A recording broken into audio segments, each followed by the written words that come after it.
수세기 동안 그의 이름은 학자들 사이에서 속삭여졌습니다. 그것은 기적 때문도 위대한 행위 때문도 아니었습니다.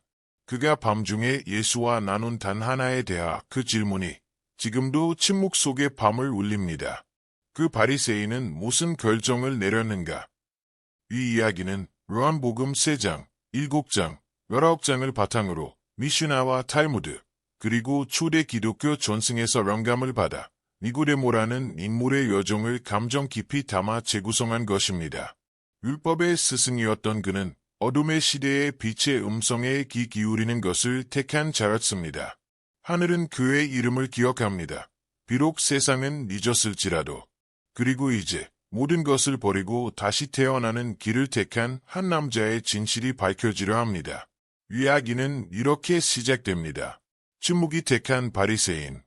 사내들인 내부 안뜰의 대리석 기둥들이 긴 그림자를 들이우고 있었습니다. 부드럽고 단정한 걸음소리와 함께 수놓인 겉옷이 바닥을 스치는 소리가 울려 퍼졌습니다. 길고 풍성한 수염을 기른 사내들이 모여 또 하나의 재판을 준비하고 있었습니다. 계단 위 가말리엘의 왼편에 앉아있는 이는 니고데모였습니다. 그는 가장 나이 많은 이도 가장 엄격한 이도 아니었지만 가장 많이 듣는 자였습니다.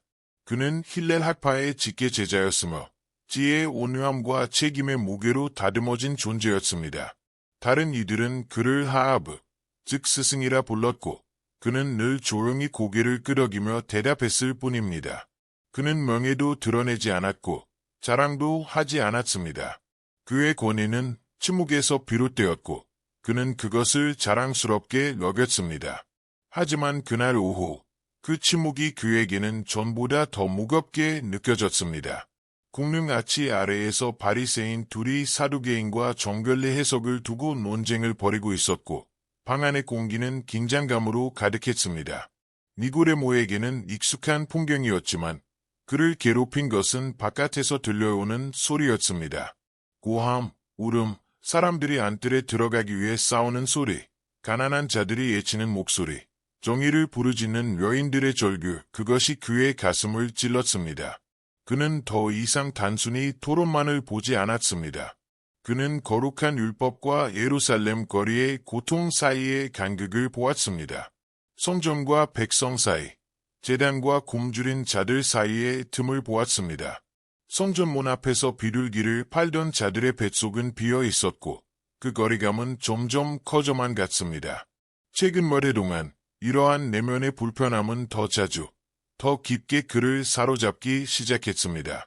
어느 날 밤, 긴 회의를 마치고 그는 홀로 성전 복도를 거닐다가 내전의 휘장 앞에 멈추어 섰습니다. 그리고 조용히 생각했습니다. 지극히 높으신 분이 이곳에 계시다면 이 고통은 날로 커져만 가는가? 어떤 이들에게는 신성모독일 그 질문은 그의 영혼이라는 비옥한 땅의 씨앗처럼 심겼고 자라나기 시작했습니다. 하지만 그는 단 한 번도 그 의문을 입 밖에 낸 적이 없었습니다. 니고데모, 백성의 정복자라는 이름은 이제 그에게는 조롱처럼 들렸습니다. 정복자, 무엇을? 사람들의 존경, 서기관들의 호의, 고관대작들에게는 귀 기울여졌지만 고통받는 자들에게는 무관심했던 자신의 삶이 이제는 허무하게 느껴졌습니다. 다음 날 아침, 사내들인으로 돌아온 그는 놀라운 이야기를 들었습니다.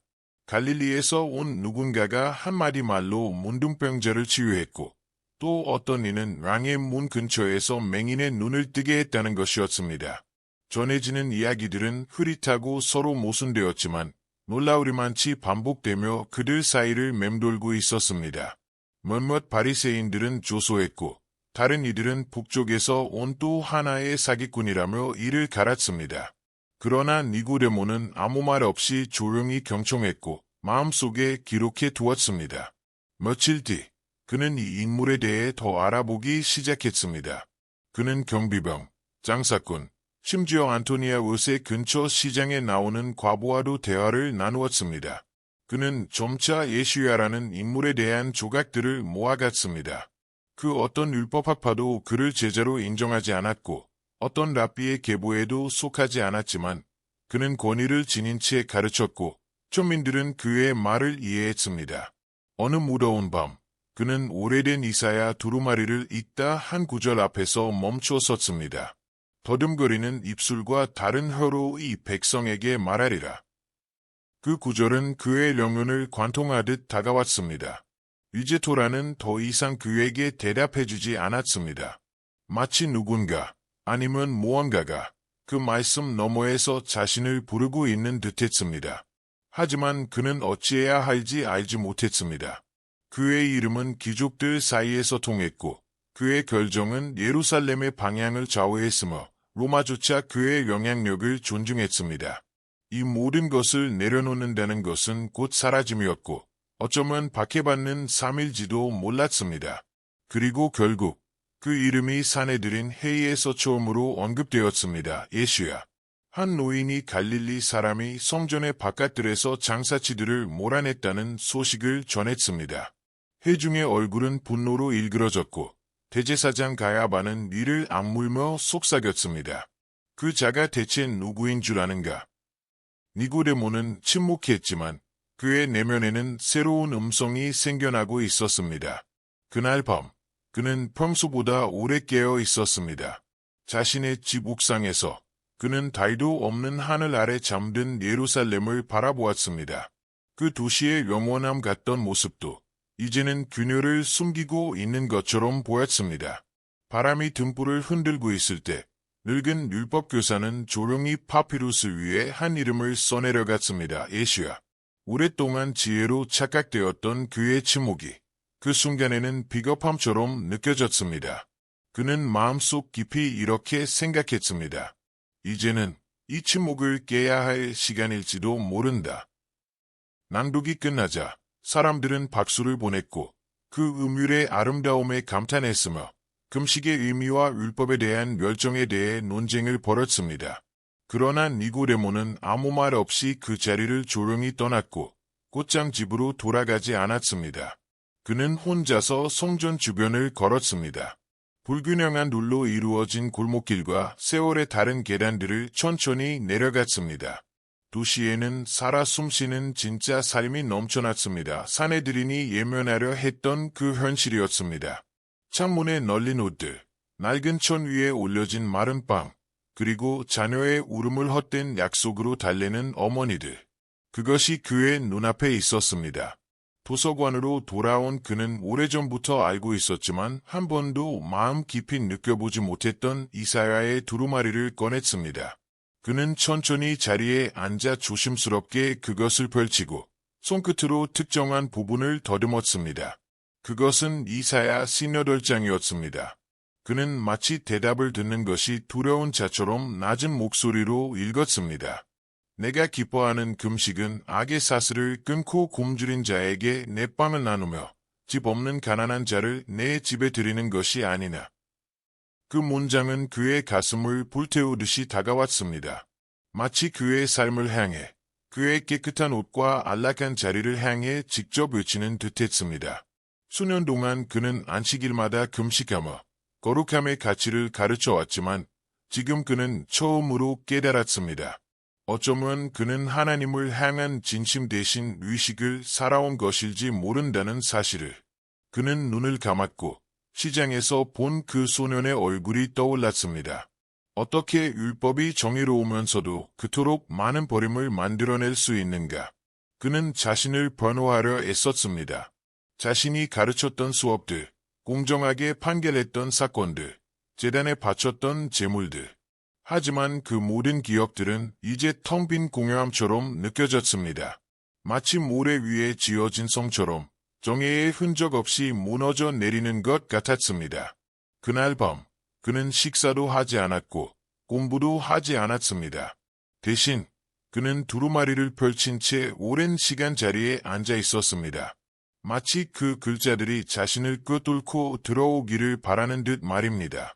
이번엔 해답을 찾으려는 것이 아니었습니다. 그는 진심으로 해결을 구하고 있었습니다. 새벽녘, 그는 자신의 일기에 이렇게 적었습니다. 내 지식이 나를 긍휼로 이끌지 않았다면 그것이 무슨 소용이 있었던가. 바깥에서는 바람이 안뜰의 야자나무를 흔들었고 그 안쪽에서는 무언가가 그 안에서 부서지고 있었습니다. 그러나 그것은 믿음이 아니라 믿음을 덮고 있던 단단한 껍질이었습니다. 예루살렘은 불처럼 들끓고 있었습니다. 순례자들이 먼지 낀 옷차림으로 언덕을 오르고 있었고 그들의 손에는 바구니와 동물 그리고 간절한 소망이 들려 있었습니다. 절기의 계절이었고 거리마다 인파가 가득 찼습니다. 하지만 무엇보다도 더욱 분주한 것은 소문이었습니다. 성전의 작은 뜰 한켠에서 두 경비병이 허리띠를 조이며 속삭이고 있었습니다. 금기된 비밀을 주고받는 듯한 말투였습니다. 니고데모는 멀리서 두루마리를 읽는 척하며 그들의 말을 엿들었습니다. 가나였대 한 병사가 말했습니다. 결혼식 중에 물을 포도주로 바꿨다고 해. 그것도 그날 밤 최고로 좋은 포도주였대. 시골 촌놈들 이야기지. 다른 병사가 콧방귀를 끼며 말했습니다. 저 사람들 천둥만 쳐도 표적이랍시고 호들갑이잖아. 하지만 니고데모는 조용히 가나라는 지명을 마음에 새겼습니다. 갈릴리, 포도주, 압착하지 않은 기적. 며칠이 지나자 더 많은 이야기 조각들이 들려오기 시작했습니다. 어떤 어부는 마비가 풀렸고 한 세리는 모든 것을 버리고 따라갔다고 했습니다.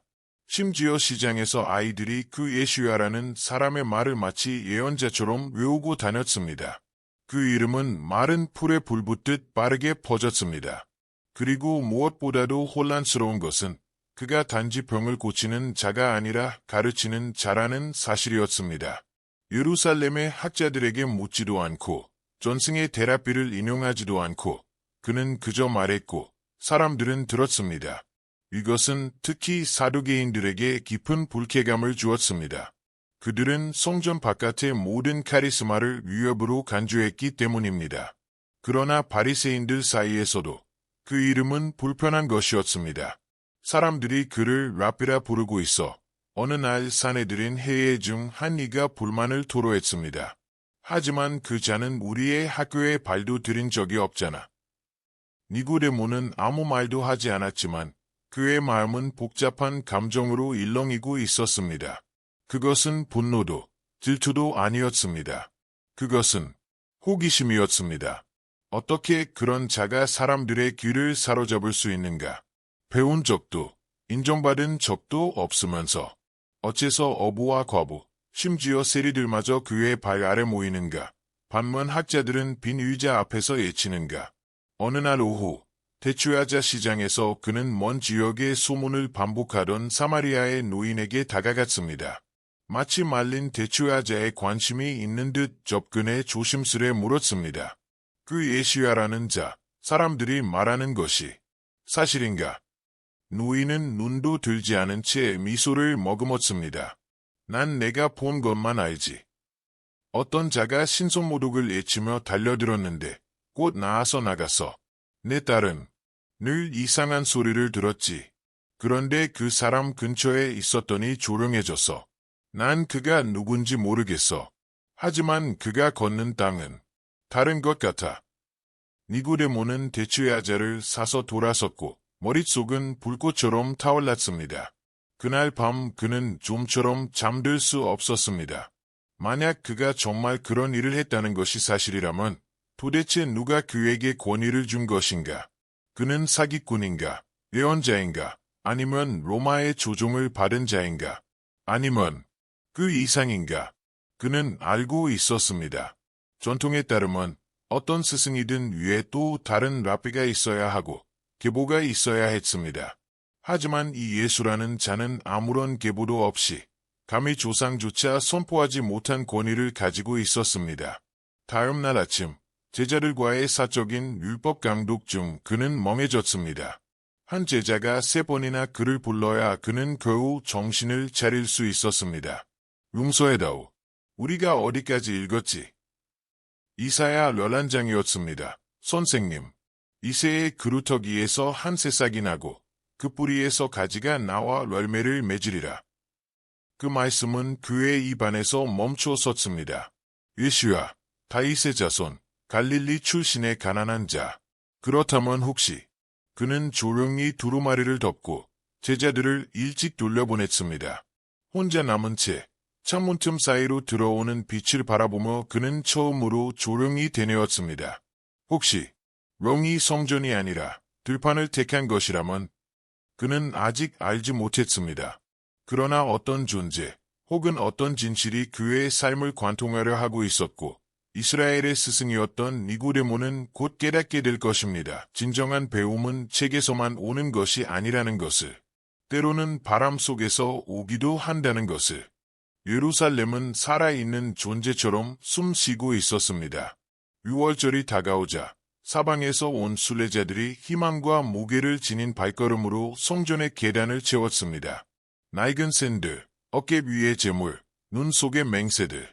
사람들의 속삭임과 찬양이 공기를 가득 채우는 가운데 니고데모는 조용히 사람들 사이를 걷고 있었습니다. 그날 아침 그는 율법학자의 옷을 입지 않았습니다. 재판을 위한 날이 아니었습니다. 오늘은 관찰하기 위한 날이었습니다. 그는 들었습니다. 갈릴리 출신의 남자가 여기에 올지도 모른다는 소문. 어떤 이는 그가 병을 고친다고 말했고 어떤 이는 신성모독자라 말했습니다. 그러나 사람들을 사로잡은 것은 그의 행위가 아닌 그의 말이었습니다. 외부에서 받은 것이 아닌 내부에서부터 나오는 권위를 지닌 목소리. 남쪽 계단에 다가갈 때 니고데모는 그 소리를 들었습니다. 그것은 시편 찬양이 아니었습니다. 이수의 목소리였습니다. 그는 소리치지 않았고 그렇다고 속삭이지도 않았습니다.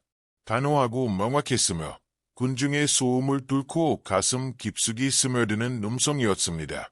예수는 그 어떤 외계인들이라도 쫓아낼 만한 이들과 함께 있었습니다. 부목을 짚은 다리 저는 자, 얼굴이 더러운 아이들, 귀족 여성들이 시선을 피하던 여인들. 그는 그들 모두와 함께 있었고 그들 모두에게 말하고 있었습니다. 니고데모는 두 기둥 사이에서 멈추었습니다. 그는 예수가 한 여인 앞에 무릎을 꿇고 그녀의 말을 들으며 단순히 참고 있는 것이 아니라 진심으로 그녀를 귀하게 여기는 모습을 보았습니다. 그는 예수가 한 아이의 머리를 쓰다듬는 장면을 모세를 인용한 후 전에 아무도 감히 말하지 못했던 말을 덧붙이는 것을 보았습니다. 그러나 나는 너희에게 말하노라.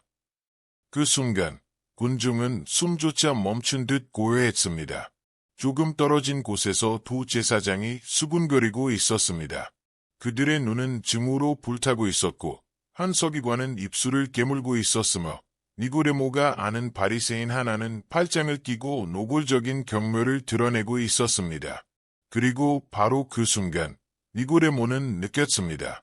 자신에 대한 수치심, 수십 년 동안 정확하게 외워온 말들을 사랑 없이 반복해온 자기 자신에 대한 부끄러움, 예언자들의 울부짖음을 귀 기울이지 않았던 세월, 정결함을 가르치며 부정한 자들을 예면했던 무관심.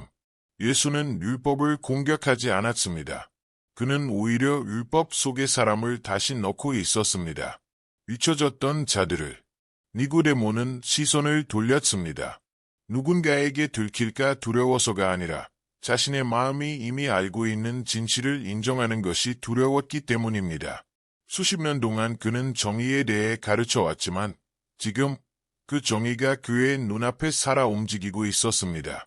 정의는 그와 같은 옷을 입고 있지도 않았고 두루마리에 둘러싸여 있지도 않았으며 거룩한 벽으로 보호받지도 않았습니다. 진정한 정의는 진흙 속, 고통 속, 그리고 순전한 믿음 속에 있었습니다. 말씀이 끝나자 사람들은 예수에게 다가갔습니다. 그의 옷자락을 만지며 기도를 청하고 울음을 터뜨렸습니다. 니고데모는 조용히 물러났습니다. 눈에 띄고 싶지 않았습니다. 아직은 그는 집으로 돌아갔지만 음식을 손대지 않았습니다. 대신 한 두루마리를 꺼내 신명기를 펼쳤습니다. 내가 오늘 내게 명령하는 이 말씀을 너는 마음에 새기라. 그러나 그 순간 어떤 말도 의미가 없었습니다. 모든 말은 그 얼굴, 예수의 얼굴을 거치지 않으면 아무 의미가 없었습니다. 그는 더 이상 단순한 설교자가 아니었습니다. 그는 영혼과 시대와 확신을 가르는 칼날 같았습니다. 니고데모는 차가운 돌바닥 위에 앉았습니다. 펼쳐진 두루마리 앞에서 처음으로 속삭였습니다. 만약 그가 진짜라면 요한복음 3장 결정의 밤 백향목으로 된 문이 둔탁한 소리를 내며 닫히자 도시의 소음이 차단되고 무거운 권위가 방 안을 뒤덮었습니다. 바리새인, 사두개인, 이름 높은 서기관들과 율법의 스승들, 그리고 반지로 손가락을 장식한 권세자들이 모두 그 자리에 있었습니다. 중앙에는 늘 그렇듯 대제사장 가야바가 서 있었습니다. 사내들인이 소집된 이유는 연구가 아니라 결정이었습니다. 오늘의 안건은 익숙했지만 이번에는 급박함이 더해졌습니다. 나사렛 예수야. 가야바는 얼굴을 굳게 하고 서 있었습니다. 그의 눈은 계산과 권력으로 불타고 있었습니다. 그는 이미 결론을 낸 자의 말투로 말했습니다. 그 자는 질서를 모독한다. 허락도 없이 가르치고 거룩한 날의 병을 고치며 부정한 자들을 만지고는 하나님께로부터 왔다고 말한다. 그의 음성은 칼날처럼 날카롭게 번져갔습니다. 우리가 침묵하면 백성들은 우리를 버릴 것이다. 로마는 혼란을 허락하지 않는다. 몇몇은 고개를 끄덕였습니다. 한 원로는 그를 따라갈 첩자를 보내자고 제안했고 젊은 서기관은 그가 형식도 없이 제자들을 늘리고 있다는 보고를 들고 왔습니다. 니고데모는 아무 말 없이 두 율법학자 사이에 앉아 있었습니다. 평소처럼 손을 무릎에 모으고 눈은 정면을 응시했지만 그의 내면은 불꽃처럼 들끓고 있었습니다. 그들의 말은 열심이라는 예투를 입었지만 그 안에 든 것은 독이었습니다. 그들의 목소리는 명적이지 않았고 정치적이었습니다. 그들은 진리를 말하지 않았습니다. 그들은 통제를 논하고 있었습니다. 선지자들을 인용하지 않고 대중의 반응을 계산하고 있었습니다. 니고데모는 하나씩 얼굴을 바라보았습니다. 예수를 한 번도 직접 본 적 없는 이들이 대부분이었고 그럼에도 불구하고 그들은 마치 반사적으로 정죄하고 있었습니다. 정의로 인한 판단이 아니라 습관적인 정죄였습니다. 그는 가야바를 보며 하나님의 이름을 입에 담으면서 하나님에 대한 두려움 없이 말하는 그를 지켜보았습니다. 그 순간 무언가가 그 안에서 부서졌습니다. 아직 그것은 용기는 아니었지만 분명한 자각이었습니다. 예수는 그의 메시지 때문이 아니라 그 영향력 때문에 거부당하고 있었습니다. 그는 이 시스템에 맞지 않았습니다. 전통에 무릎 꿇지 않았고 허가 없이 가난한 자들을 불러 모았으며 마치 영혼을 안에서부터 아는 자처럼 말했습니다. 회의는 몇 시간이나 계속되었습니다. 결론은 속삭임처럼 내려졌습니다. 침묵 속 조사. 그를 시험하고 실수를 유도하고 모순을 끄집어내려는 계획이었습니다. 니고데모는 일어나면서도 아무에게도 인사하지 않았습니다. 그는 회의실의 계단을 지나 안뜰을 걸었습니다. 그의 발은 무의식적으로 성벽의 서쪽 끝으로 그를 이끌었습니다. 그곳 돌벽 사이가 열리며 들판이 내려다 보이는 그 지점에 그는 멈춰 섰습니다. 하늘은 먹구름으로 짓눌려 있었고 마지막 햇살은 구름을 뚫고 간신히 퍼지고 있었습니다. 바람은 먼지 섞인 흙내와 성전에서 피운 향냄새를 실어왔습니다. 니고데모는 돌벽에 손을 얹고 눈을 감았습니다. 성전 안에서는 종교의 이름으로 음모가 짜이고 있었고 그 벽 너머에서는 한 갈릴리 남자가 아이들과 이야기하며 죄인들을 용서하고 있었습니다. 그리고 그 중간 어딘가에 그 자신이 있었습니다. 그는 누구였는가? 지금 그는 재판관인가? 사내들인을 배신한 자인가? 아니면 단지 너무 늦게 깨어난 한 남자인가? 오랫동안 그는 진리가 구조 안에 있다고 믿어왔습니다. 빛은 거룩한 옷을 입은 자 위에 임한다고 배워왔습니다. 하지만 지금 그는 끔찍한 가능성을 직면하고 있었습니다. 어쩌면 하나님은 성전이 아니라 바깥에 계실지도 모른다는 사실을. 그분은 어부들 사이에, 문둥병자 사이에, 왕자를 가져본 적 없는 이들과 함께 계셨을지도 모릅니다.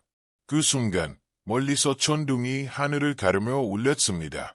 그리고 수평선 너머로 한 줄기 번개가 흐렸습니다.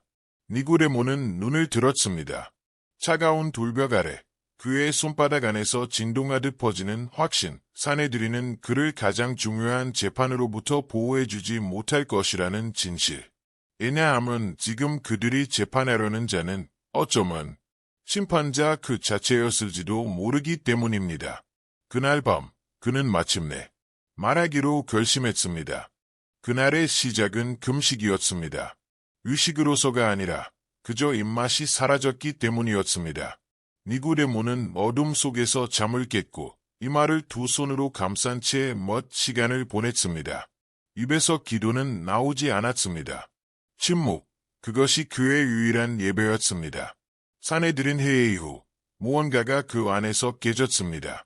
그를 더 이상 평안하게 두지 않는 설명할 수 없는 뒤흔들림.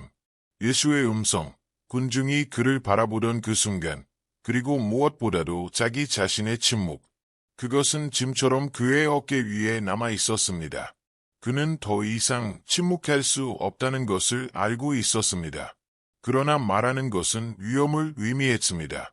그날 해는 느릿하게 예루살렘을 덮었습니다.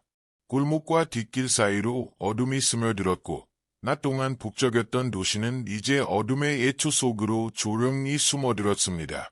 그 순간을 기다려왔던 니고데모는 장식 없는 검은 망토를 입고 머리에 수수한 천을 둘러쓰고 자신의 집 뒷문으로 빠져나왔습니다. 하인들의 눈을 피하며 발걸음을 옮긴 그는 어디로 가야 할지 누가 알려주지 않았음에도 마치 내면의 긴급함이 그를 이끌고 있는 듯했습니다. 좁은 길을 따라 걸었습니다. 등불은 하나둘 꺼져갔고 그의 발소리는 조심스러웠지만 심장은 점점 요동치고 있었습니다. 그것은 체포에 대한 두려움이 아니었습니다. 그것은 자신이 틀릴지도 모른다는 두려움, 지금까지 믿어왔던 모든 것이 무너질지도 모른다는 두려움이었습니다. 한 모퉁이를 돌아 낮은 나무문 앞에 섰습니다. 그 문틈으로 희미한 불빛이 새어나오고 있었고 안에서는 누군가의 목소리가 조용히 들렸습니다. 그는 망설였습니다. 다시 돌아가 숨을까 생각도 들었습니다. 익명의 안전함 속으로 다시 사라지고 싶기도 했습니다. 하지만 그 순간 그는 성전에서 보았던 아이를 떠올렸고 무시당하던 여인의 얼굴이 스쳤으며 예수의 음성이 다시 메아리쳤습니다. 그러나 나는 너희에게 말하노라. 그는 문을 두드렸습니다. 천천히 열리는 문 너머로 의심스러운 눈빛을 가진 젊은이가 그를 위아래로 살폈습니다. 니고데모는 천을 벗으며 말했습니다. 라비를 만나고 싶소. 젊은이의 눈빛이 인식으로 바뀌었고 그는 문을 열어주었습니다. 실내는 단출했습니다. 흙벽, 작은 탁자 위에 놓인 빵 몇 조각, 3명 혹은 4명의 남자들. 그리고 그 구석에 예수야가 서 있었습니다. 마치 이미 그를 알고 있었던 사람처럼. 예수의 눈이 니고데모의 눈과 마주쳤습니다. 그 눈빛에는 놀람도, 판단도 없었습니다. 오직 잔잔한 확신. 니고데모는 잠시 멈춰 섰습니다. 무슨 말을 해야 할지 알지 못했습니다. 평생을 침묵으로 살아온 자가 단 한 문장으로 무너질 수 있을까?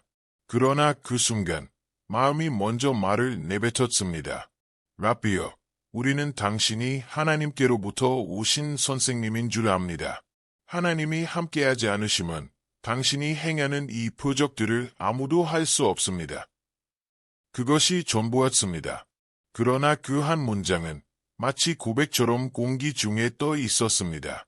율법의 스승, 백성의 재판관, 명망 높은 바리새인이 학교도 계보도 없는 이에게 라비라 부르며 자신보다 더 큰 무언가를 인정하고 있었던 것입니다. 예수는 웃지 않았고 영광도 돌리지 않았습니다. 대신 그는 땅에서 오지 않은 듯한 선언으로 응답했습니다. 진실로 진실로 내게 이르노니 누구든지 거듭나지 아니하면 하나님의 나라를 볼 수 없느니라. 그 말은 니고데모의 내면의 지진처럼 울렸습니다. 거듭나야 한다. 그는 이해하지 못했습니다. 하지만 그 순간 그는 중요한 한 가지를 깨달았습니다. 질문의 여정이 막 시작되었고 이제 그는 주도권을 잃었다는 사실을. 그는 천천히 자리에 앉았습니다. 아직도 숨이 가빴습니다. 자신이 알고 있던 믿음은 무너지고 있었고 혹은 다시 태어나려 하고 있었습니다. 방 안의 공기는 무겁고 정적이었습니다. 마치 밤이 그와 함께 들어온 듯했습니다. 탁자 위 등잔불은 벽의 그림자를 춤추게 했고 바깥은 고요 속에서 가끔 들리는 발자국 소리만이 존재했습니다. 예수는 한동안 가만히 서 있었습니다. 그의 눈은 평온했지만 니고데모가 예상치 못한 강한 확신이 깃들어 있었습니다. 제자의 눈이 아니라 시작과 끝을 모두 알고 있는 자의 눈빛이었습니다. 라비어, 니고데모는 다시 한번 그러나 더 깊은 확신으로 말했습니다. 당신이 하나님께로부터 오신 분임을 우리는 압니다. 하나님이 함께하지 않으시면 이런 표적을 행할 수 없습니다. 그는 예수가 감사를 표하거나 토라를 인용하거나 대화를 시작하길 바랐습니다. 그러나 예수는 랍비 간의 규칙을 따르지 않았습니다. 그는 출처를 말하지 않았고 해석을 묻지도 않았습니다. 대신 단순하고 뚜렷하게 말했습니다. 진실로 진실로 내게 이르노니 사람이 물과 성령으로 거듭나지 아니하면 하나님의 나라에 들어갈 수 없느니라. 그 말은 부드러운 천둥처럼 울려 퍼졌습니다. 니고데모는 눈을 깜빡이며 그 말을 해석하려 애썼습니다. 다시 태어난다는 말이 무엇을 의미하는가? 육으로 다시 태어난다는 것인가? 그는 조심스레 물었습니다. 노인이 어떻게 다시 태어날 수 있습니까? 어머니의 태에 다시 들어갔다 나올 수 있단 말입니까? 예수는 앉았습니다. 그 동작만으로도 마치 니고데모에게 확신의 왕좌에서 내려와 겸손의 자리에 함께 앉으라고 말하는 듯했습니다. 육으로 난 것은 육이요, 영으로 난 것은 영이니라. 물과 성령으로 거듭나지 않으면 하나님 나라에 들어갈 수 없느니라. 그 단순하고 가난한 방은 니고데모에게 있어 지금까지 가장 거룩한 장소가 되었습니다. 벽 때문이 아니라 그 안에 계신 분의 존재 때문이었습니다. 예수는 다른 교사들과는 달랐습니다. 그는 설명하지 않았습니다. 그는 계시하셨습니다. 그의 말 한마디 한마디가 니고데모의 가슴 속 수십 년의 지식과 신념을 꿰뚫었습니다. 모든 교리, 전통, 자격, 이 모든 것이 지금은 너무나도 작게 느껴졌습니다. 하늘의 빛이 수십 년의 공부를 뚫고 그의 심장 깊은 곳에 닿고 있었습니다. 자신이 그토록 가르쳐온 그 나라, 그는 아직 단 한 번도 그것을 본 적이 없었던 것입니다. 예수는 조용히 몸을 기울였습니다. 그의 얼굴은 오직 등잔불의 불빛에 비춰졌습니다. 내가 너희에게 말하기를 거듭나야 한다 한 것을 이상히 여기지 말라. 니고데모는 아무 말도 할 수 없었습니다. 너무 오랜만에 그는 답을 모르는 사람이 되었습니다. 그는 늘 질문을 이끌고 대화를 주도하며 정답으로 사람을 이끌던 자였습니다. 하지만 지금 그는 인도받고 있었습니다. 그런데 놀랍게도 굴욕은 없었습니다. 오히려 해방이 있었습니다. 예수는 부드럽게 그를 바라보고 있었습니다. 조롱하지도 정죄하지도 않았습니다. 그저 진리를 비추었고 반응을 기다릴 뿐이었습니다.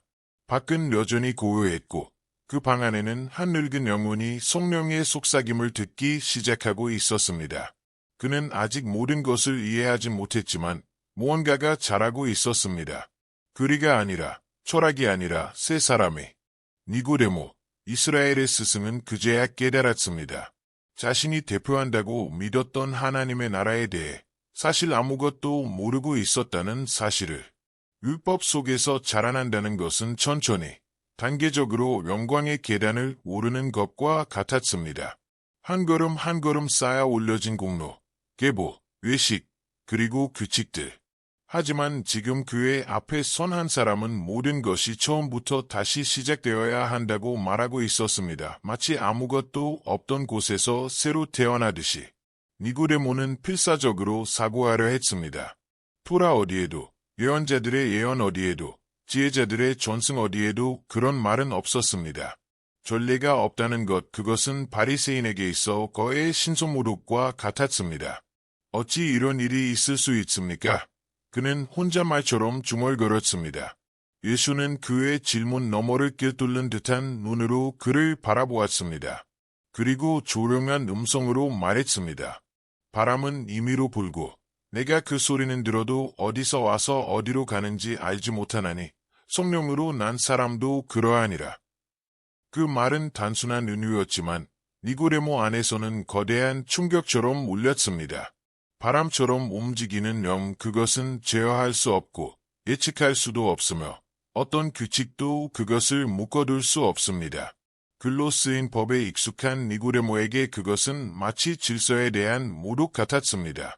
그러나 동시에 그는 그 안에서 아름다움을 보았습니다. 자유를 보았습니다. 그리고 무엇보다 그가 사내들인의 복도에서 결코 찾을 수 없었던 어떤 것을 느꼈습니다. 갈망하던 무언가. 예수는 한 발 더 가까이 다가섰습니다. 등불의 빛이 그의 눈동자 속에서 흔들리듯 반사되었습니다. 너는 이스라엘의 선생이면서 이것을 알지 못하느냐? 그 말에는 비난이 없었습니다. 단지 사실의 확인이었을 뿐. 니고데모는 침을 삼켰습니다. 예수는 다시 말했습니다. 내가 진실로 진실로 내게 이르노니 우리는 우리가 아는 것을 말하고 본 것을 증언하노라. 그러나 너희는 우리의 증언을 받아들이지 아니하느니라. 그 말은 마치 하늘이 그의 가슴에 직접 말하는 듯했습니다. 익숙한 문서의 헐자 속 음성이 아닌 살아있는 음성이 그의 내면을 흔들고 있었습니다. 예수는 논쟁을 하려는 것이 아니었습니다. 그는 초대하고 있었습니다. 다시 태어나라. 그 초대는 니고데모의 세계를 뒤흔들었습니다. 그는 벌거벗은 듯 느껴졌습니다. 육체가 아니라 자신의 인식이, 지위가, 배움이 모두 무력하게 느껴졌습니다. 그 모든 것들은 이 빛 앞에서 무의미한 무게처럼만 느껴졌습니다. 내가 땅의 일을 말하여도 믿지 않거든. 하물며 하늘의 일을 말하면 어떻게 믿겠느냐. 예수가 계속 말했습니다. 충격은 단지 다시 태어남이 아니었습니다. 그것은 지금까지 쌓아온 모든 것을, 심지어 거룩하다 여겨졌던 것까지 내려놓아야 한다는 초대였습니다. 이 여정은 단순한 조정이 아닌 철저한 시작이었습니다.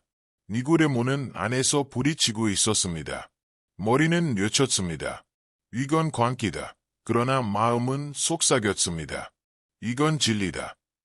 그때 예수는 고개를 들어 마치 이 방 너머를 바라보는 듯 말했습니다. 하늘에서 내려온 자, 곧 하늘에 있는 인자 외에는 하늘에 올라간 자가 없느니라. 니고데모는 더 이상 생각하지 않았습니다. 그저 들었습니다. 모세가 광야에서 뱀을 든 것 같이 인자도 들려야 하리니 이는 그를 믿는 자마다 멸망하지 않고 영생을 얻게 하려 함이라. 영생, 이제 그것은 족보로도 제사의 피로도 주어지지 않는 것이었습니다. 누군가가 들려 올려질 것이며 그를 믿는 자는 멸망하지 않게 될 것입니다. 니고데모는 아직 모든 것을 이해하지 못했지만 이제 그는 깨달았습니다. 자신이 율례를 통해 기다렸던 그 나라가 지금 눈앞에 육신으로 서 있었음을. 그리고 그는 선택해야 했습니다. 법의 안전함으로 돌아갈 것인가, 바람의 자유를 따를 것인가. 바람은 임의로 불고 그 말은 비처럼 계속해서 그의 안에 내리고 있었습니다. 폭풍처럼 요란하지 않았지만 끊임없이 흘러들어 그의 이성과 논리를 넘어서 마음의 골짜기를 적셨습니다. 그리고 예수는 지금 심판과 구원을 이야기하고 있었습니다. 생각조차 할 수 없는 방식으로 사랑하는 하나님을 이야기했습니다. 하나님이 세상을 이처럼 사랑하사 독생자를 주셨으니 이는 그를 믿는 자마다 멸망하지 않고 영생을 얻게 하려 하심이라. 니고데모는 움직이지 못했습니다. 그것은 구절이 아니었습니다. 그것은 예언자의 인용도 모세의 계명도 아니었습니다. 그것은 계시였고 지금 자신에게 주어진 것이었습니다. 그는 법과 규칙으로 세상을 재단하던 재판관이었습니다. 그러나 지금 눈앞에 이 사람은 천국의 열쇠가 공로가 아니라 믿음에 있음을 말하고 있었습니다. 하나님이 아들을 세상에 보내신 것은 세상을 정죄하려 하심이 아니요 그로 말미암아 세상이 구원을 받게 하려 하심이라. 니고데모는 옷이 아니라 논리와 확신에서 벗겨지고 있었습니다. 겉으로는 스승의 품위를 유지하려 했었지만 그의 영혼은 이미 무릎 꿇은 상태였습니다. 예수는 설득하려 하지 않았습니다. 그는 진리를 그냥 드러냈습니다. 그를 믿는 자는 정죄를 받지 아니하나 믿지 않는 자는 이미 정죄를 받은 것이니. 그 말은 날카롭게 그를 찔렀습니다. 평생 그는 죄와 정죄를 행위로 정의해왔습니다. 안식일을 어기거나 정결법을 어긴 자들. 하지만 예수는 거절 자체가 정죄라 말했습니다. 거절한 것은 계명이 아니라 빛이었습니다. 빛이 세상에 왔으되 사람들이 자기 행위가 악함으로 빛보다 어둠을 더 사랑한 것이니라. 그 말은 칼 같았고 달콤한 속삭임으로 그를 뱉습니다. 그는 기억했습니다. 그날 밤 자신의 얼굴을 가렸던 망토, 사람들의 시선을 피하던 발걸음, 숨었던 자신. 이제 그는 알았습니다. 빛은 이미 와 있었고 사람들은 그것을 피하고 있었던 것입니다. 그는 그들 중 하나였습니다. 악해서가 아니라 두려웠기 때문입니다.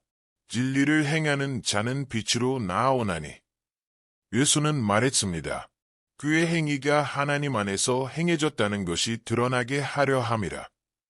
니고데모는 눈물이 차오름을 느꼈습니다. 한 방울도 떨어지지 않았지만 그 안에서 무언가가 부서지고 있었습니다. 그것은 신앙의 위기가 아니라 진짜 신앙의 탄생이었습니다. 평생 그는 하나님에 대해 말해왔습니다. 하지만 지금 하나님이 그에게 직접 말씀하고 계셨습니다. 번개도 둘판도 아닌 사람의 눈으로, 사람의 목소리로, 신의 인내로. 예수는 그를 모욕하지 않았습니다. 그러나 그를 피하지도 않았습니다.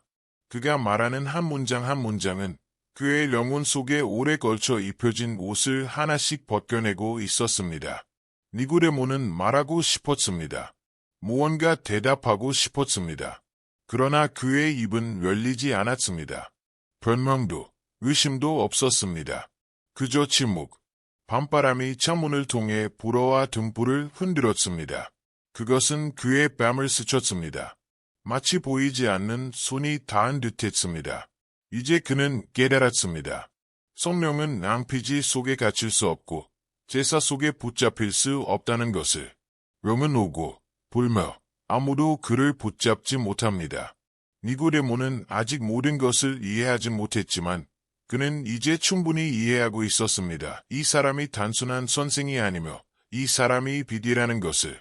그리고 빛이 들어오는 곳에 어둠은 머물 수 없다는 것을. 빛은 사람들 가운데 임했고 문이 조용히 그의 뒤에서 닫혔습니다. 나무가 돌에 닿는 소리가 밤의 정적 속에서 마지막 울림이 되었습니다. 니고데모는 천천히 예루살렘의 좁은 골목을 걸었습니다. 여전히 검은 망토를 입고 있었지만 그 마음은 그 자리를 떠나지 못했습니다. 방 안에서 들었던 한마디 한마디가 그의 영혼에 새겨지고 있었습니다. 이제 그것은 단순한 대화가 아니었습니다. 그것은 상처였고 부름이었으며 계시였습니다. 그리고 그는 이전의 니고데모가 아니었습니다.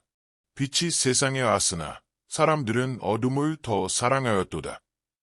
그 말이 니고데모의 머릿속에서 되풀이되고 있었습니다. 닭이 울기 전 그는 집에 도착했습니다. 하인들은 아직 잠들어 있었고 안뜰은 어둠에 잠겨 있었습니다. 입구에 놓인 등잔불은 거의 꺼질 듯 흔들리고 있었지만 그는 새로운 불을 밝히지 않았습니다. 그는 어둠 속에 있고 싶었습니다. 왜냐하면 그 빛이 자신을 완전히 비출 경우 자신이 누구인지조차 모를 것 같았기 때문입니다. 그는 자신의 방 한편, 율법 두루마리가 정리된 벽 옆에 조용히 앉았습니다. 두루마리엔 손도 대지 않았습니다. 다만 바닥을 바라보며 조용히 앉아 있었을 뿐입니다.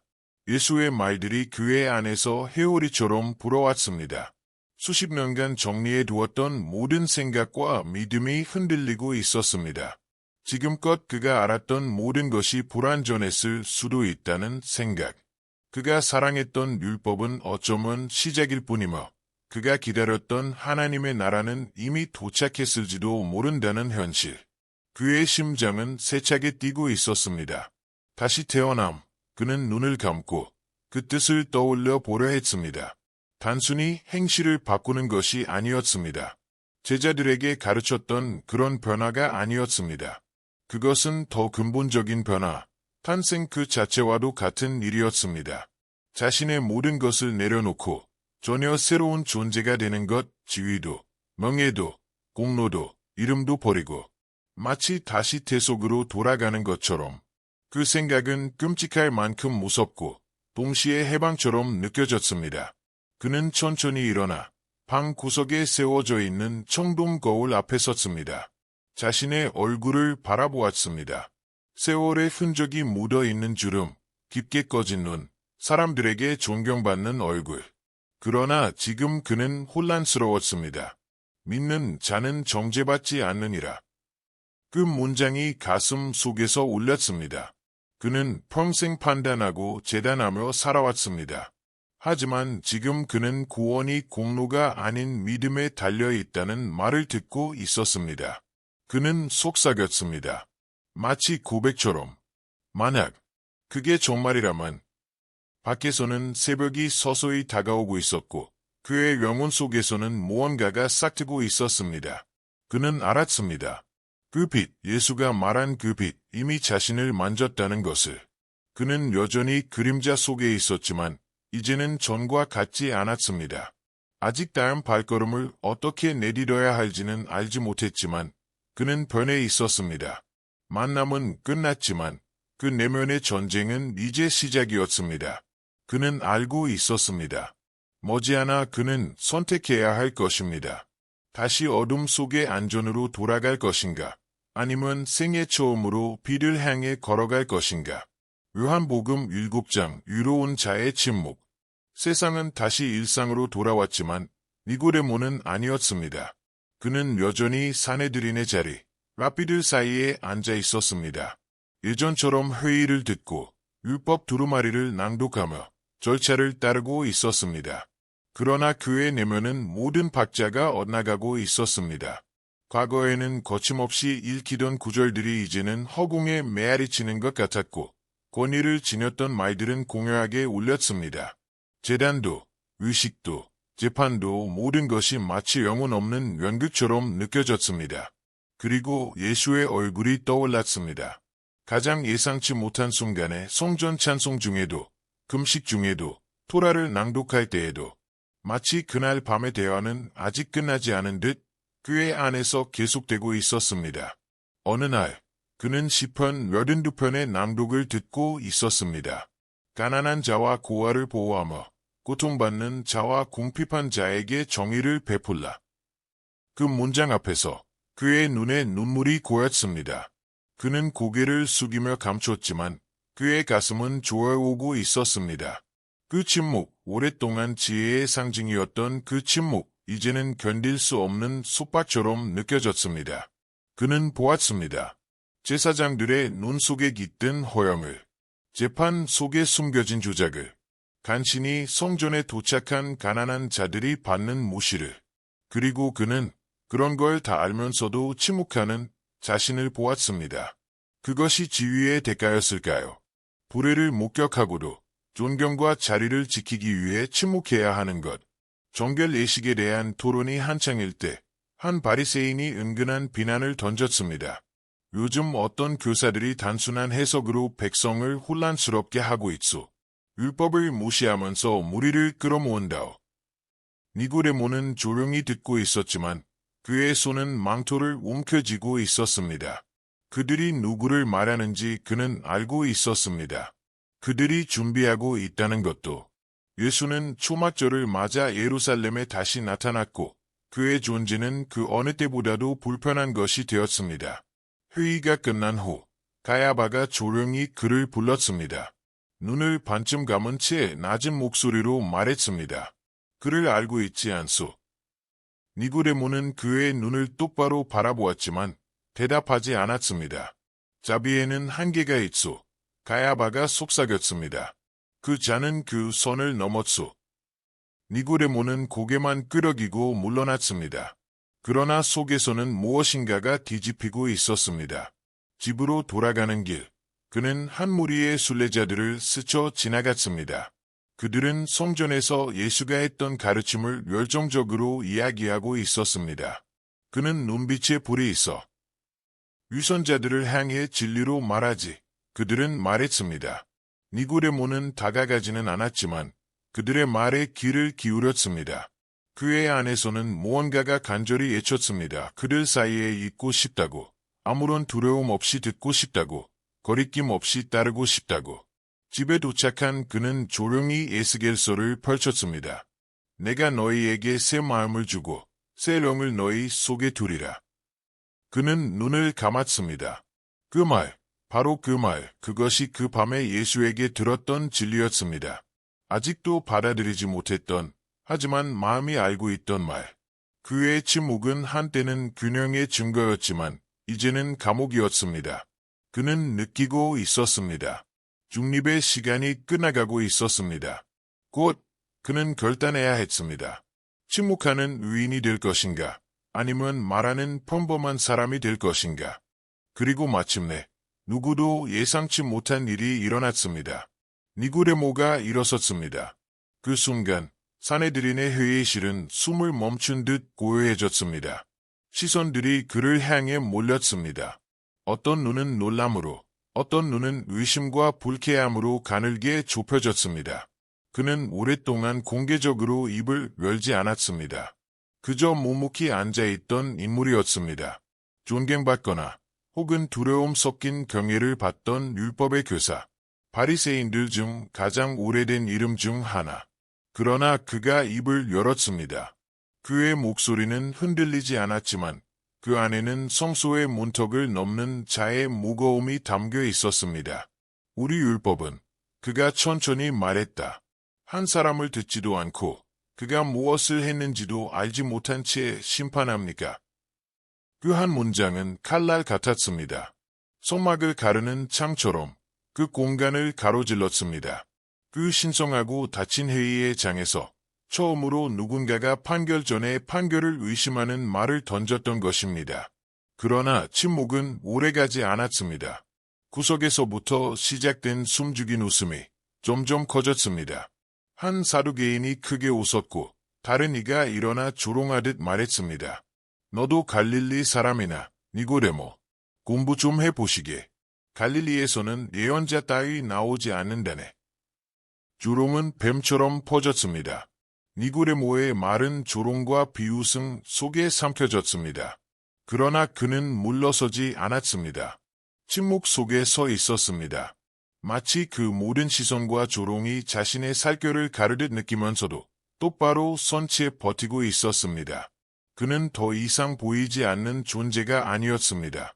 중립도 아니었습니다. 그는 이제 보이는 자, 그리고 위협이 되는 자였습니다. 회의는 계속되었습니다.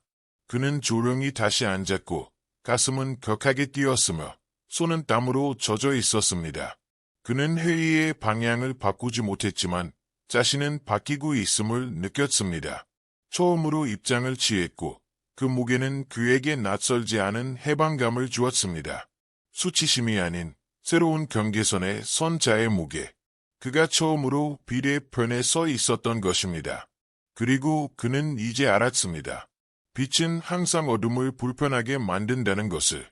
회의가 끝났지만 비웃음은 해랑을 떠돌며 그를 찔렀습니다. 니고데모는 사내들인의 기둥 사이를 조용히 걸었습니다. 입은 다물고 있었지만 내면은 울고 있었습니다. 상처는 피를 흘리지 않았지만 조롱이라는 이름의 가시들이 깊이 박히고 있었습니다. 너도 갈릴리 출신이냐? 라는 그 한마디는 단순한 조롱이 아니었습니다. 그것은 감춰진 암호, 비난의 칼날이었습니다. 예루살렘에서는 갈릴리를 무시했습니다.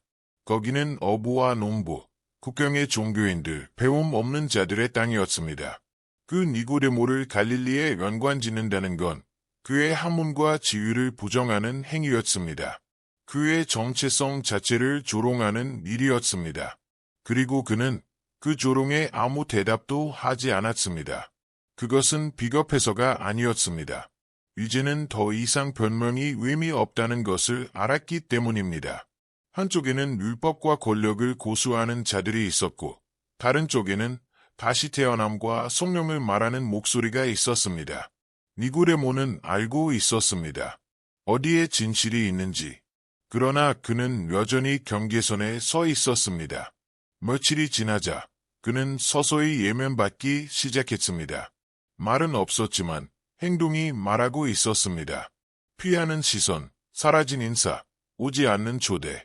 젊은 제자들마저도 그에게 말을 걸기 전 잠시 멈칫했습니다.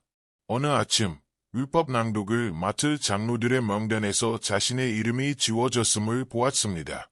아무런 설명도 논의도 없이 사라짐. 그 메시지는 분명했습니다.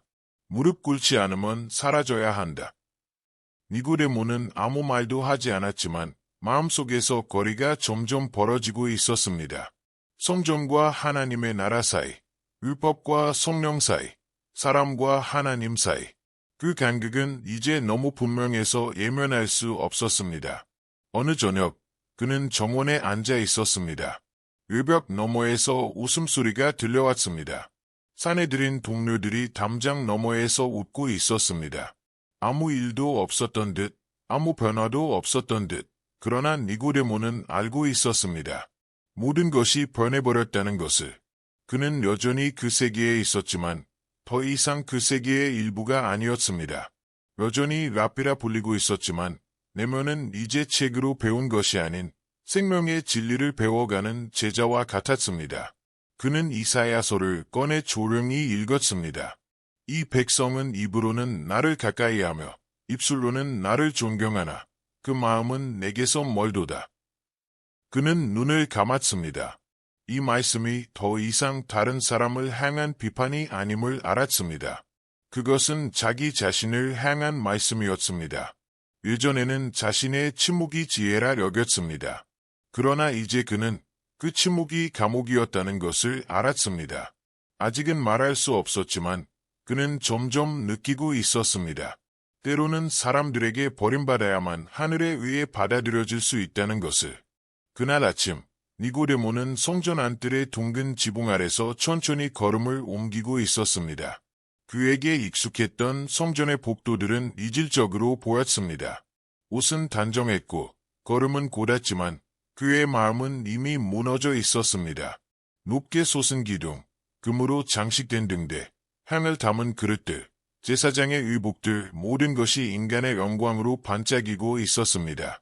그러나 그는 그 안에서 하나님의 임재를 더 이상 느낄 수 없었습니다. 그는 율법 교사들의 회랑으로 올라갔습니다. 그리고 성소를 가리는 커다란 휘장 앞에 멈춰 섰습니다. 그는 오랫동안 이곳에서 세키나, 즉 하나님의 영광이 머문다고 가르쳐 왔습니다. 하지만 지금 그 휘장은 그저 천으로 보였습니다. 빛을 두려워하는 사람들이 만든 장벽처럼 보였습니다. 예수의 말씀이 다시 그의 내면을 울렸습니다. 이 성전을 헐라. 내가 사흘 만에 다시 일으키리라. 처음 그 말을 들었을 때 그는 충격과 분노를 느꼈습니다. 랍비도 아니고 계보도 없는 자가 어찌 감히. 하지만 이제 그는 조금씩 이해하고 있었습니다.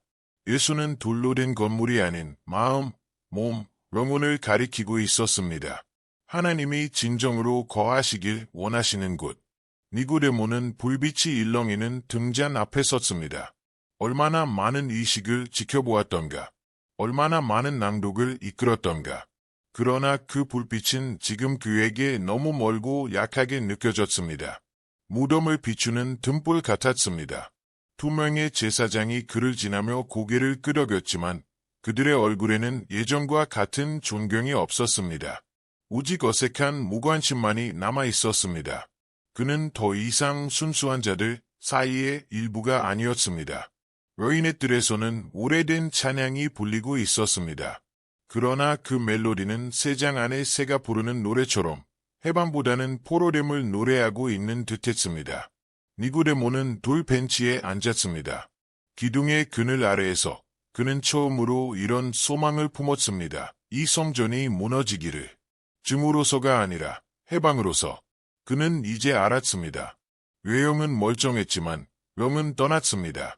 그는 예수의 시선을 기억했습니다. 성전을 말할 때의 그 눈빛. 오만도 경멸도 아닌 진실과 슬픔이 서려 있었습니다. 그 눈빛은 말하고 있었습니다. 이 장소는 더 이상 하나님의 집이 아니라 사람의 욕망이 지배하는 궁전이 되었다고. 그리고 지금 니고데모 역시 그 슬픔을 공유하고 있었습니다. 그는 가슴에 손을 얹었습니다.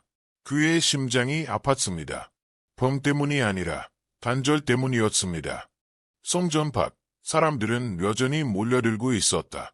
그들은 오랜 영광을 품은 돌들과 같이 장엄한 건축물을 바라보며 감탄했지만 니고데모는 그 속에서 폐허를 보았다. 벽이 아니라 자신 안에서 무너져 내리는 것을 느꼈다. 성전을 나서며 처음으로 그는 그 돌들이 영원하지 않을지도 모른다는 의심을 품었고 동시에 희망을 품었다. 어쩌면 모든 것이 무너져야만 비로소 그분의 나라가 드러날 수 있을 것이라는 희망. 그 밤 마치 감히 입에 올리는 것조차 두려운 속삭임처럼 소식이 전해졌다. 그러나 그 누구도 부정하지 않았다. 이미 모두의 예감 속에 존재하고 있었기 때문이다. 붙잡혔습니다. 그 말만이 떠돌았다. 니고데모는 자신의 집에 있었고 하인 하나가 숨을 헐떡이며 달려와 전했다. 그분이요. 동쪽 동산에서 체포당했습니다. 이름은 말하지 않았지만 니고데모는 곧바로 알았다. 예수. 세상이 멈춘 듯했다. 모든 소리가 사라지고 공기는 무겁게 짓눌렀다. 마치 성소의 휘장이 찢어지는 순간처럼 그는 자신 안에서 무엇인가가 무너지는 소리를 들었다. 급히 발코니로 달려가 도시를 내려다보았다. 새벽 어둠 속에서 하나둘 꺼져가는 등불들 사이로 그의 가슴 속 불꽃은 도리어 격렬하게 타오르고 있었다. 그는 골목을 누비며 수소문했지만 아무도 말하려 하지 않았다. 어떤 이들은 그를 피했고 어떤 이들은 침묵했다. 도시는 두 갈래로 갈라져 있었다. 누군가는 이 체포를 정의라 외쳤고 누군가는 공포 속에 웅얼거렸으며 또 누군가는 눈물로 기도했다. 그 사이 사내들이는 눈 깜짝할 사이에 움직였다. 아직 밤이 끝나지도 않았건만 이미 재판이 준비되고 있었다. 명백한 불법. 그러나 권력이 위협을 느끼면 법이란 사라지기 마련이었다. 니고데모는 회의장으로 향했지만 입구에서 막혔다. 평소 그를 공경하던 병사조차 차갑게 말할 뿐이었다. 상부 명령입니다. 비공개 회의입니다. 그의 혈관에 피가 거꾸로 흐르는 듯했다. 사내들인의 원로 중 하나, 율법의 스승으로서의 지위는 더 이상 인정되지 않았다. 그가 그날 말한 단 한마디. 우리 율법은 누군가의 말을 듣기 전까지는 정죄하지 않습니다. 그 문장이 그를 이방인으로 만들었다. 그날 밤 그는 끝없이 걸었다. 성전의 복도는 이제 미로처럼 느껴졌다. 익숙했던 공간이 낯설게 변해 있었다. 지인들과 스쳐도 그들은 고개를 돌렸다. 인사조차 하지 않는 이도 있었다. 남문 근처의 계단에 앉았을 때 그의 다리는 지쳐 있었고 마음은 폐허가 되어 있었다. 그리고 그 순간 그는 들었다. 멀리서 들려온 문이 열리는 소리, 끌려가는 발소리, 억눌린 비명, 그리고 떨리는 목소리. 내가 입맞춤으로 그를 넘겼다. 그가 누군지는 볼 수 없었지만 니고데모는 알았다. 인자가 넘겨졌고 자신은 아무것도 하지 못했다는 것을. 그 밤 그는 움직이지 못했다. 예수를 향해 달려가고 싶었고 변호하고 싶었지만 하지 못했다. 공포 때문이 아니었다. 자리를 잃을까 두려워서가 아니었다. 모든 것을 잃고 난 후 자신이 어디에 서게 될지 모르는 그 불확실함이 두려웠던 것이다. 그는 그 자리에 남았다. 침묵 속에서 조각상처럼 망설임으로 빚어진 돌덩이처럼. 그리고 그 새벽 가장 크게 울린 소리는 쇠사슬 소리가 아니라 그의 마음 안에서 일어난 배신의 소리였다. 아침이 되자 안토니아 우세의 문이 열리고 병사들이 군중을 밀어냈다. 회색빛 하늘 아래 니고데모는 군중 속 어딘가에 숨어 있었다. 얼굴을 가리고 있었기에 누구도 그를 알아보지 못했지만 혹여 알아봤다 해도 모두 눈 감아 주었다. 광장은 가득했고 땅은 피로 더럽혀졌으며 목소리는 울려 퍼졌다. 그리고 그분이 나타났다. 예수. 그 얼굴은 피로 물들어 있었고 옷은 찢겨 있었으며 손은 결박당해 있었다. 그러나 그 눈동자, 그 시선은 꺾이지 않았다. 공포도, 증오도, 체념도 없었다. 오히려 고요한 평안이 있었다. 마치 모든 것을 알고 있는 이처럼, 마치 이 길을 스스로 선택한 자처럼. 빌라도는 몸을 떨며 외치고 손을 씻었지만 사람들은 분노로 타오르고 있었다. 그를 십자가에 못 박으라. 누군가 외쳤다. 우리에겐 가이사의 왕이 없다. 또 다른 이들이 외쳤다. 바로 어제만 해도 하나님의 왕이 없다고 외치던 그들이었다. 니고데모는 침묵했지만 내면은 비명을 질렀다. 그는 외치고 싶었다. 이건 정의가 아니다. 증인도 거짓이고 절차도 엉망이다. 그러나 입은 열리지 않았다. 그리고 그 순간 눈이 마주쳤다. 상처투성이의 예수가 니고데모를 바라보았다. 그 시선엔 책망도 놀람도 없었다. 오직 인식, 알고 있음. 이미 용서한 자의 눈이었다. 니고데모는 온몸이 떨렸다. 그리고 그때야 비로소 모든 것이 하나로 연결되었다. 밤의 대하, 다시 태어남, 바람, 빛, 광야의 눕뱀. 그는 이해했다. 지금 정죄당하고 있는 이는 단순한 사람이 아니었다. 그는 하늘이었다. 거룩함이었다. 자신을 거룩하다 말하던 이들이 진짜 거룩함을 주기려 하고 있었고 자신도 그 중 하나였다. 그는 군중 속에서 조용히 눈물을 흘렸다. 조롱하는 자들 사이에서, 울부짖는 자들 사이에서. 그리고 판결이 떨어졌다. 예수는 채찍질을 받았고 군중은 더 크게 외쳤다. 하지만 니고데모는 그 자리에 남았다. 비겁해서가 아니라 더는 말이 필요하지 않음을 깨달았기 때문이다. 말씀이 이미 그들 사이에 있었으니까. 산 위, 망루처럼 서 있는 나무들 사이에서 십자가가 세워졌다. 망치 소리는 언덕에 울려 퍼졌고 못 하나하나가 하늘을 찢는 소리 같았다. 세 개의 십자가 중중앙, 그 한가운데 세워진 나무는 단순히 육체만이 아니라 거부된 왕국 전체를 들어 올리고 있었다. 니고데모는 멀리서 바라보고 있었다. 그날 그는 얼굴을 가리지 않았다. 하지만 그 발은 움직이지 않았다. 예수는 거기 계셨다. 상처투성이로, 피에 물든 이마로, 눈은 반쯤 감긴 채 누군가를 찾듯 군중을 응시하고 있었다. 그리고 그 순간에도 영광이 있었다. 시편에서 배운 그 영광과는 달랐다. 소리 없이 존재하는 힘, 외치지 않아도 흔들리지 않는 진리. 그는 그것을 보았다. 침묵 속에서 마주한 진정한 왕의 모습이었다. 요셉은 깨끗한 천을 가져왔고 니고데모는 떨리는 손으로 예수의 팔을 풀었다. 그들은 마치 성소의 두루마리를 다루듯 조심스럽게 몸을 내렸다. 말은 없었다. 오직 천을 푸는 소리, 모락의 향기만이 공기를 채웠다. 상처를 따뜻한 물로 씻고 창에 찔린 가슴을 감싸고 가시관이 남긴 자국이 있는 이마를 부드럽게 쓰다듬었다. 이제 감긴 눈, 움직이지 않는 입술, 그는 피로 얼룩진 수염을 손끝으로 어루만졌다. 그 순간 니고데모는 더 이상 율법학자도 아니었고 재판관도 아니었다. 그는 이제 제자였다. 너무 늦게 배운 사랑의 진실 앞에 선한 인간이었다. 그들은 침묵 속에 시신을 감쌌다. 그것은 죽은 이를 위한 준비가 아니라 보물을 감싸는 손길이었다. 천의 한 겹 한 겹은 기울었고 모략의 방울 하나하나는 고백이었다. 그리고 모든 손길은 용서를 바라는 속삭임이었다. 무덤은 가까이에 있었고 요셉이 준비한 바위 무덤이었다. 그곳에는 아직 어떤 시신도 놓인 적 없었다. 그러나 이제 그 자리는 세상은 버렸지만 하늘은 받아들인 자의 안식처가 되었다. 그들은 조심스럽게 시신을 놓고 입구를 덮었다. 모두가 물러났지만 니고데모는 홀로 남아 한참을 바라보았다. 그는 그 옛날 밤 달빛 아래 들었던 그 말씀을 떠올렸다.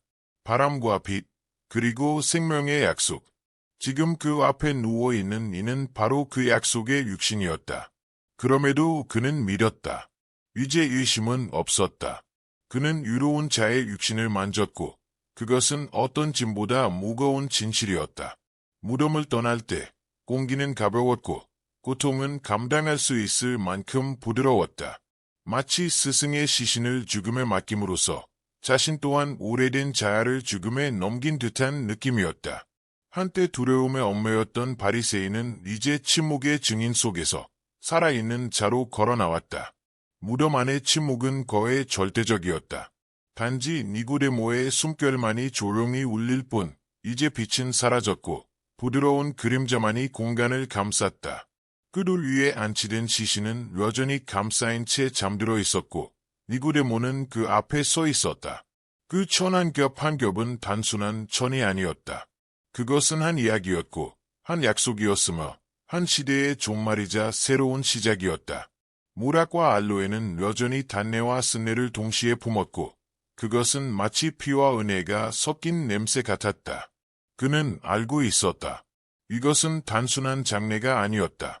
이 사람은 단지 스승이 아니었고 순교자도 아니었다. 그는 새로운 시작이었고 심판과 구원의 문이었다. 믿는 자는 정죄받지 않으리라. 그 말씀이 다시금 그의 가슴에 메아리쳤다. 이제 그의 마음에는 율법이나 혈통이 아니라 오직 믿음만이 남아있었다. 니고데모는 천천히 무릎을 꿇었다. 손을 뻗어 시신 옆에 차가운 돌을 만졌다. 감히 천을 건드리진 못했다. 그것은 성전의 어떤 물건보다도 거룩한 것이었다. 휘장보다, 언약의 돌판보다 더 거룩한 순간이었다. 그 밤, 몰래 스승을 만났던 기억이 그의 영혼에 바람처럼 스쳤다. 사람이 거듭나지 아니하면 그 목소리는 여전히 선명했다. 그리고 그제서야 그는 깨달았다. 거듭남이란 체계를 떠나는 것이고 구조를 포기하는 것이며 확신을 놓는 것이었다. 모든 것이 무너져 내리더라도 믿음으로 남는 것이었다. 그는 눈을 감고 속삭였다. 이 모든 것이 사랑 때문이라면 이제 나는 더 이상 내 것이 아니다. 어둠 속에서 눈물은 조용히 흘렀다. 그것은 폭풍이 아닌 샘물처럼 잔잔한 눈물이었다. 정결함을 가져오는 윤리의 물처럼. 아리마대 요셉이 조용히 들어왔다. 그의 팔에는 마지막 장례 준비를 위한 천들이 들려 있었다. 니고데모는 그를 바라보며 고개를 끄덕였다. 말은 필요하지 않았다. 침묵은 그들 사이의 기도로 충분했다. 둘은 함께 손을 모아 조심스럽고 경건하게 남은 천을 정리하고 주님의 몸을 마지막 안식의 자세로 바로 잡았다. 무덤의 입구는 아직 열려 있었지만 그 안에 놓인 것은 단지 시신이 아니었다. 그것은 비밀 그 자체였다. 그분이 다시 오신다고 믿습니까? 요셉이 조용히 물음을 던졌다. 니고데모는 바로 대답하지 않았다. 그는 천을, 돌을, 그리고 부드럽게 들이운 어둠을 바라보았다. 믿습니다. 그분께서 그렇게 말씀하셨고 지금껏 그분이 하신 말씀은 모두 이루어졌습니다. 둘은 함께 무덤 밖으로 나왔다. 황금빛 저녁 햇살이 마지막으로 땅을 감쌌고 무거운 돌문이 밀려 닫히는 순간은 끝이 아니라 보이지 않는 시작이었다. 무덤 밖에서 니고데모는 깊이 숨을 들이쉬고 하늘을 올려다보았다. 천사도 천둥도 없었다. 그러나 믿음은 있었다. 그 믿음은 이제 눈에 보이는 것이 아닌 보이지 않는 것에 뿌리를 내렸다. 그는 돌아가는 길에 허전하지 않았다. 패배감을 느끼지도 않았다. 오히려 새로운 사람이 된 것처럼 느꼈다. 무덤은 한 사람의 육체를 간직했지만 그의 마음속에서는 무언가가 되살아나고 있었다. 이 순간을 빌어 당신에게도 초대의 말을 전합니다. 이 채널을 지지해주세요. 구독, 좋아요, 공유는 작지만 큰 응원이 됩니다. 이야기는 아직 끝나지 않았습니다. 새로운 안식일이 찾아왔다. 예루살렘은 그 어느 때보다 조용하게 숨을 쉬고 있었다. 거리의 소음은 사라지고 사람들은 서둘러 발걸음을 옮기며 문을 닫았다. 집집마다 등불이 밝혀지고 안식일의 평화가 선언되었다. 그러나 니고데모의 마음엔 평화가 없었다. 그는 제사장의 옷을 입지 않았고 안식일의 노래도 부르지 않았다. 떡에도 손대지 않았고 촛불도 켜지 않았다. 식탁은 차려졌지만 공허했고 그의 영혼은 그보다 더 비어 있었다. 차가운 방 안에 홀로 앉아 그는 자신 앞에 빈 공간을 바라보았다. 며칠 전까지 그곳은 율법의 두루마리를 펼치고 가르침을 전하며 결정을 내리던 자리였다. 이제 그 두루마리는 닫혀 있었고 가르침은 멈추었으며 권위는 침묵에 잠겨 있었다. 예수께서 하신 말씀이 그의 내면에서 메아리쳤다. 이 성전을 헐라 내가 사흘 만에 다시 일으키리라. 그 문장은 이제 희미한 믿음과 흔들리는 의심 사이에서 그를 붙잡고 있었다. 그분이 부활하신다고 말씀하셨지만 어떻게 그것을 믿을 수 있었을까? 그는 그 몸을 만졌고 그 손으로 묻었다. 그런데도 그 무엇인가가 죽지 않았다. 그분 안에는 사라지지 않는 무언가가 있었다. 그는 눈을 감고 다시 그 밤을 떠올렸다. 몰래 찾아가 예수와 대화를 나누던 밤, 그 눈빛, 그 진실, 그리고 그것은 여전히 그리스도의 얼굴에서 느껴졌다. 밖에서는 이웃들이 찬송을 부르며 안식일을 맞고 있었다. 여인들의 웃음소리도 들렸다. 그러나 니고데모에게 그것은 단순한 안식일이 아니었다. 그것은 완전히 새로운 인간의 첫날이었다. 제단도, 휘장도, 형식도 없는 날, 오직 자신과 약속의 메아리만이 존재하는 시간. 그는 천천히 자리에서 일어났다. 옥상으로 올라가 예루살렘의 밤하늘을 바라보았다. 별들은 조용히 도시를 감쌌고 멀리 보이는 성전은 어둠 속에 우뚝 서 있었다. 그토록 오랫동안 그가 갈망했던 하나님의 임재는 차가운 돌이 아닌 십자가에 달리신 그 사람 안에서 만났음을 그는 이제야 완전히 이해하고 있었다. 그는 더 이상 예전의 그가 아니었다. 새 계시는 없었고 눈앞에 기적도 없었다. 단 한마디도 더 듣지 못했다. 하지만 그것만으로 충분했다. 그는 깊은 숨을 내쉬었다. 이것은 평범한 안식일이 아니었다. 무덤 넘어 잠든 주님의 안식일이었다. 그러나 그분의 음성은 여전히 살아있는 마음을 흔들고 있었다. 며칠이 지나자 니고데모의 이름은 사내들인의 어두운 복도에서 속삭이기 시작했다. 처음엔 소문으로, 그 다음엔 확신으로. 그는 매장을 놓았고 모락을 가져왔으며 요셉과 함께 시신을 쌌다. 그는 그 자리에 있었다. 결정은 빨랐다. 재판도 변론도 없이. 다음 회의에서 그의 자리는 비어 있었다. 대신 새 자리가 생겼다. 어떤 설명도 없었다. 공적 발표도 없었다. 단지 조용한 배제. 예루살렘에서 가장 존경받던 교사의 사라짐이었다. 그 주 안에 하인들이 증언했다. 군사들이 그의 집에 들이닥쳐 두루마리를 뒤지고 메모를 불태우고 값진 물건을 가져갔다. 누군가는 조셉 문제라고 했고 다른 이는 신의 벌이라 했다. 니고데모는 반박하지 않았다. 그는 자신의 집에 머물렀고 얼굴에는 평온한 표정이 있었다. 예전에 통제된 얼굴과는 다른 빛이었다. 그것은 체념이 아니라 자유였다. 이제 그는 더 이상 누군가가 될 필요가 없었다. 존경받을 자리에 앉지 않아도 자신의 순결함을 증명할 필요도 없었다. 진리를 알게 되었고 그것이면 충분했다. 이웃은 그를 멀리했다. 제자들은 오지 않았다. 친척들은 그의 문 앞을 피했다. 한때 사람들로 북적이던 그의 집은 이제 고요한 돌벽 속 피난처가 되었다. 하지만 그 안에서 어떤 것이 피어나고 있었다. 그는 더 이상 숨어 다니지 않았다. 얼굴을 가리지도 않았다. 누군가는 그를 속삭였고 누군가는 멸시했지만 그는 웃을 수 있었다. 주님의 말씀을 떠올리며 위로 인해 박해받는 자는 복이 있나니. 명예, 권력, 재산, 지위. 그런 모든 것을 잃은 자리에서 그는 일생 처음으로 평화를 얻었다. 그것은 외부에서 오는 것이 아니라 그 안에서 솟구치는 것이었다. 어느 날 오후 그는 서쪽 성문을 지나고 있었다. 한 아이가 달려와서 빵 한 조각을 건넸다. 엄마가 말했어요. 아저씨는 예수님의 친구래요. 니고데모는 아이의 눈높이에 맞춰 앉아 미소 지으며 그 빵을 받았다. 그 순간 그는 깨달았다. 권력자들의 추방은 작은 자들의 인정을 받는 도장이었다. 그의 방에는 이제 두루마리가 없었다. 대신 무덤에서 시신을 감쌌던 천의 조각 하나가 남아있었다. 그것은 유물이 아니었다. 기억이었고 언약이었다. 바리새인은 죽었고 사람은 다시 태어났다. 이제 그를 성전은 알지 못했고 도시는 인사하지 않았다. 그러나 니고데모는 더 이상 인정을 바라지 않았다. 그는 이제 잊힌 자들 사이에서 살아가고 있었다. 제자들은 겸손한 집들과 기드론 골짜기 근처의 동굴들, 그리고 예루살렘의 숨겨진 지붕 위에서 모이곤 했다. 그들은 조심스레 말하고 신중히 기도했다. 매번의 모임은 위험이었지만 동시에 어둠 속을 밝히는 불꽃이기도 했다. 한때 율법의 교사였던 니고데모는 그 모임들 속에서 조용한 존재였다. 그는 앞에 나서지도 않았고 설교하거나 이끌지도 않았다. 그러나 그는 언제나 그 자리에 있었다. 성경 두루마리를 필사하며 과부를 돌보고 갇힌 형제들의 이름으로 빵을 나누었다. 믿음을 포기하려는 자들을 부드럽게 권면하며 그는 두 세계를 알고 있었기에 다리 역할을 했다.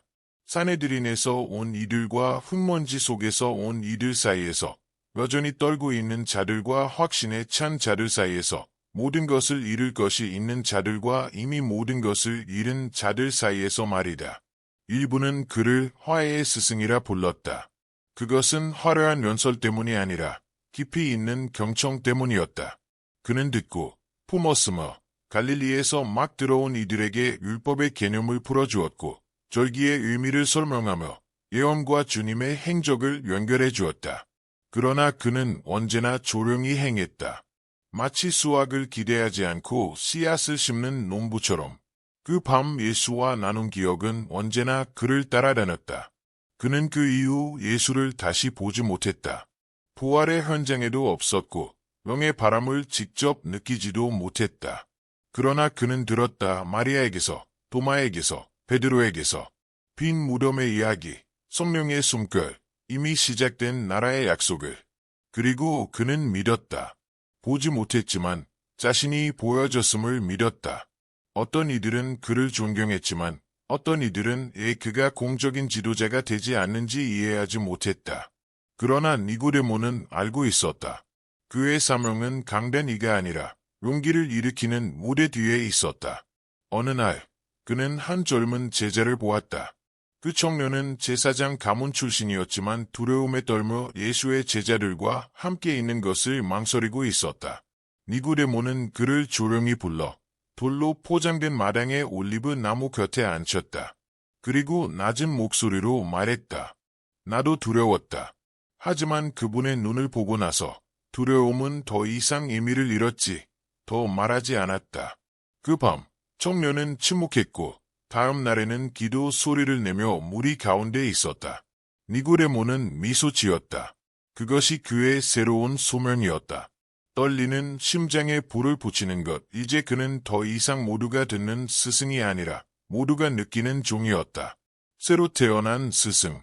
한때는 청춘의 친구였고 후에는 위기의 적이던 시간도 이제는 그의 곁에서 조용히 동행하는 오래된 벗처럼 느껴졌다. 니고데모는 이제 약해져 있었다. 백발, 짧은 걸음, 떨리는 손, 그러나 그의 눈빛은 여전히 단단했다. 베다니 근처의 언덕에 자리한 소박한 집에서 그는 여생을 보냈다. 예루살렘의 화려함에서 멀리 떨어져 그는 많은 말을 하지 않았지만 많은 것을 적었다. 그는 신학 논문도 아니고 방어적 주장도 아니며 복잡한 글이도 아닌 글을 썼다. 단 한 밤의 이야기. 자신이 더 이상 스승이 아니라 제자가 되던 순간을. 그의 손가락 사이를 빠져나가는 깃털펜이 조심스레 양피지 위를 지나며 썼다. 그 밤 나는 그분께 갔다. 두려움이 믿음을 앞섰지만 그분은 놀라지 않으셨다. 마치 이미 알고 계신 듯 다시 태어나야 한다고 말씀하셨지. 그는 멈추고 깊이 숨을 들이쉬었다. 이제 그 말씀을 자신의 기억과 분리할 수 없었다. 그 짧고도 깊은 대화는 그의 전생애를 울렸다. 그 이후의 모든 순간, 넘어짐, 결단, 포기 그 모든 것은 그 별빛 아래의 밤과 연결되어 있었다. 그는 예수의 기적을 직접 본 적도 없고 물 위를 걸은 적도 없었으며 사마리아에서 설교한 적도 없고 오순절 다락방에도 없었다. 그러나 그는 그분께 보여진 사람이었고 그것이면 충분했다. 그는 자신이 사도도 순교자도 찬양받을 이름도 아니란 걸 알고 있었다. 기념비에도 새겨지지 않을 그 이름. 하지만 그는 알았다. 신앙이 교리를 넘어 삶이 되던 그 순간 자신은 제 시간에 태어난 것이라고. 그리고 그는 썼다. 읽히기 위해서가 아니라 잊지 않기 위해. 그리고 당신도 이 빛을 전할 수 있습니다. 이 이야기가 당신의 마음에 닿았다면 채널을 구독하고 좋아요를 눌러주세요. 말씀의 보석을 함께 발견할 수 있도록 이 영상을 다른 이들과도 나누어 주세요. 다음 이야기에서 다시 만나기를 소망합니다. 주님께서 당신을 지키시고 인도하시기를. 아멘.